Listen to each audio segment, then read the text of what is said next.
Right. Yesterday, government formally presented its revised salary increase as a draft offer for unions to take back to their members to seek a mandate.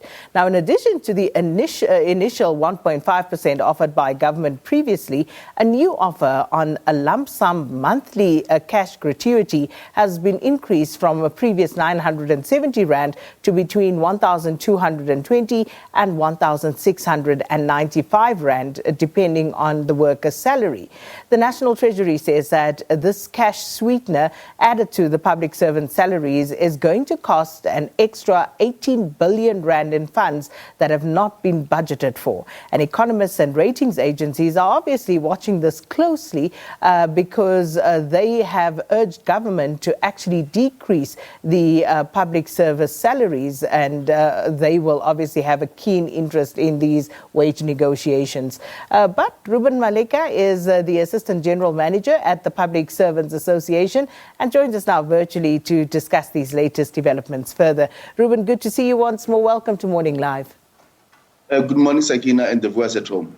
So we know that the PSA is not part of these negotiations. You, of course, left the negotiations. But what do you make of these latest developments?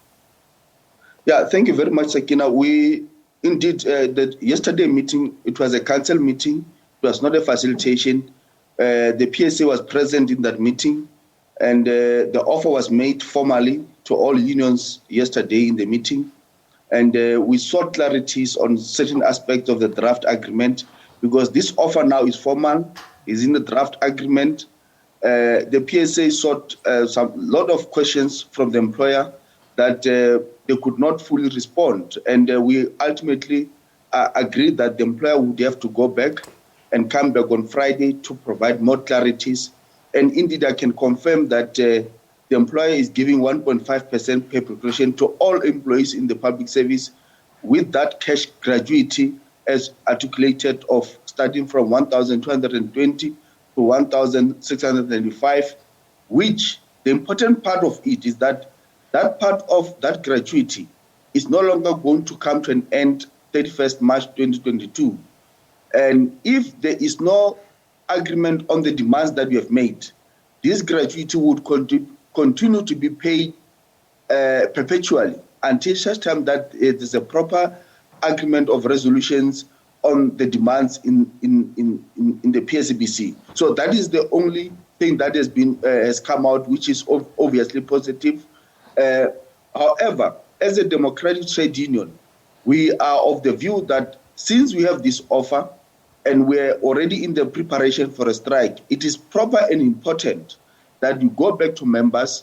The members of the Union of Choice, PSA, must give us their inputs, must give us their views, and we'll do that as from today. So, Ruben, you say there were questions that government couldn't answer, the employer couldn't answer. What were some of those questions, the more pressing ones?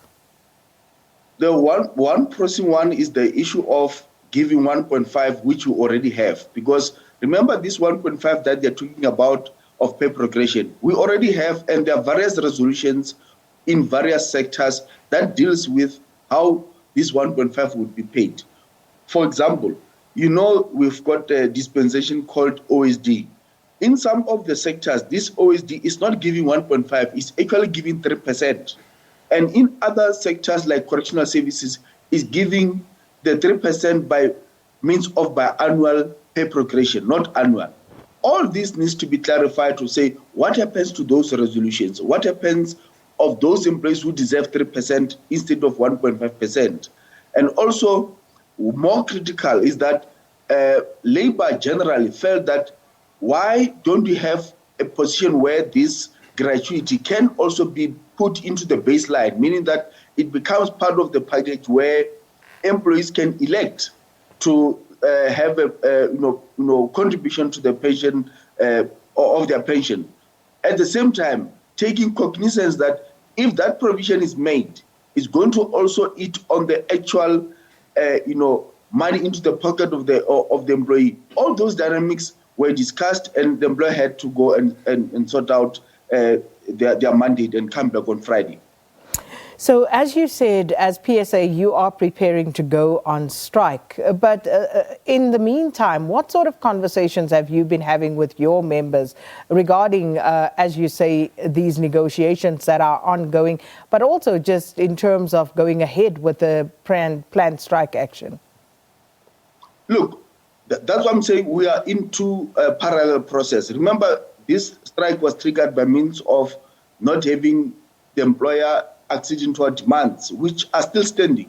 And now that we came back to the bargaining council yesterday, the employers gave us an offer as PSA. And this particular offer, we cannot, as leadership, ignore it or decide without the input or the mandate of the members. And that is the process of democracy. That's why we are saying from our side, although we have dealt with the issues of picketing rules, the balloting, now is a process that now we've got something that the employer says, look at this. And what should happen right now is that as from today, we are also going to take that particular offer tabled yesterday to the members, and the members must give us their views, their inputs, or even their mandate of saying, is this something that we must consider, is something that we must reject? And that process is going to be open on our balloting website today, where members would make that election or input, and it will be closed by Friday morning. And by Friday morning, when we meet the employer, we would have the results of the members' views of saying, what is their views? Because obviously, we cannot just keep on hammering the employer without the members giving us the mandate. Well, previously you stated as PSA that you will not accept government's excuse that the fiscus is constrained. You also lamented the fact that the final leg of that 2018 wage agreement had not been followed through upon. And you said that this happened, of course, before the outbreak of COVID-19 in 2020. So where do you stand on those matters right now? Look, the first part of it is that, remember, when we tabled demands on 1 March this year, the employer was steadfast to say that they are giving 0%.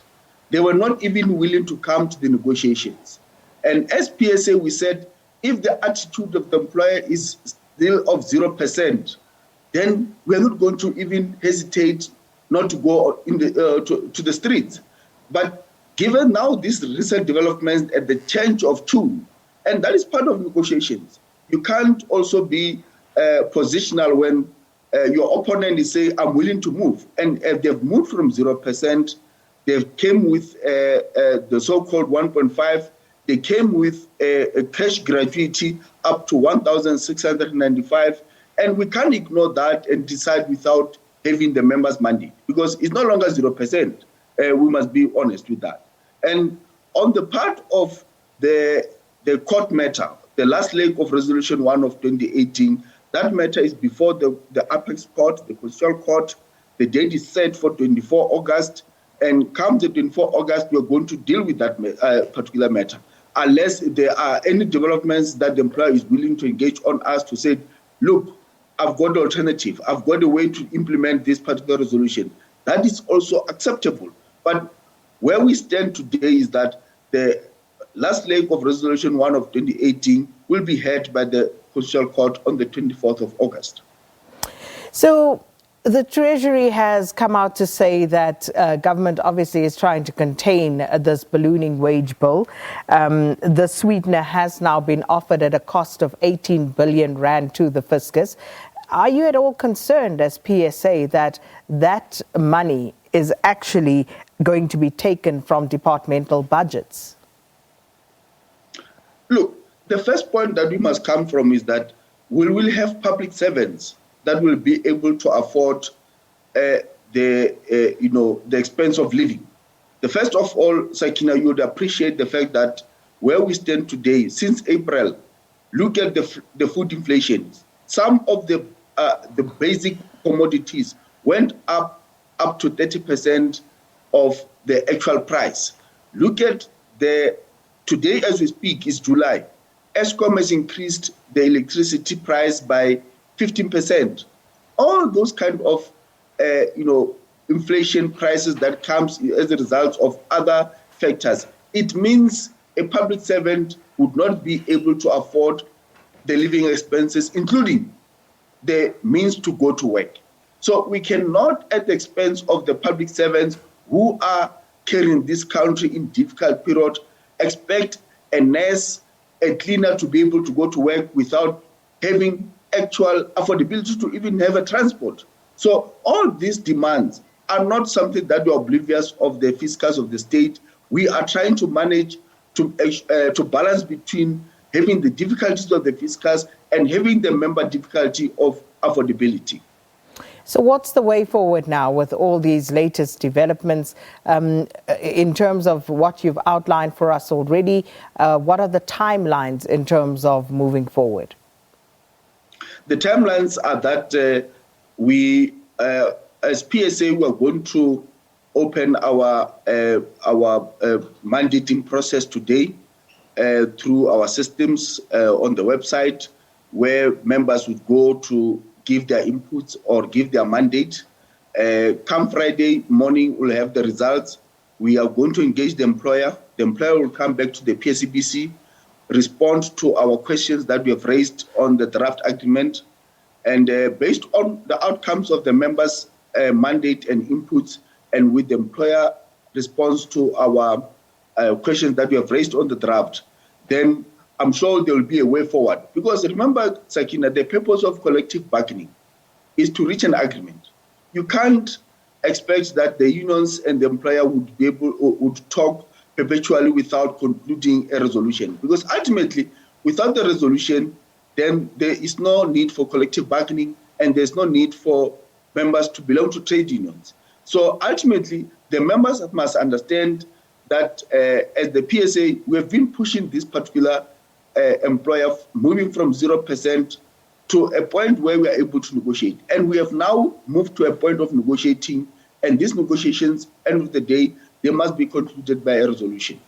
And of course, a parallel process, which you touched upon, the developments in that case before the Constitutional Court. But will that be ongoing? Are you going to reconsider, or will that continue? The matter that is before the Appeals Court is continuing. However, as we continue to engage, remember, negotiations would happen formally and informally. As we continue to engage with the employer on all aspects that affect the members, whatever possible solution, we are open always to say that if there's any possible solution that can benefit the members, we are open to it. But if by 24th of August there's no alternative of resolving the Resolution 1 of 2018, then it is up to the court to decide, on the matter. And once it's decided, and we're confident that it will be in our favor, then the employer has to comply with the Resolution 1 of 2018. Well, we'll have to leave it there. Thanks so much for your time this morning. Ruben Maleka is, of course, with the PSA, and he is the Assistant General Manager, and he was basically articulating the PSA's position as government formally tables a new 1.5% offer. So waiting again, going back to the members and getting a mandate from them, and we will know once that process is concluded what the way forward will be officially. Right, so getting into this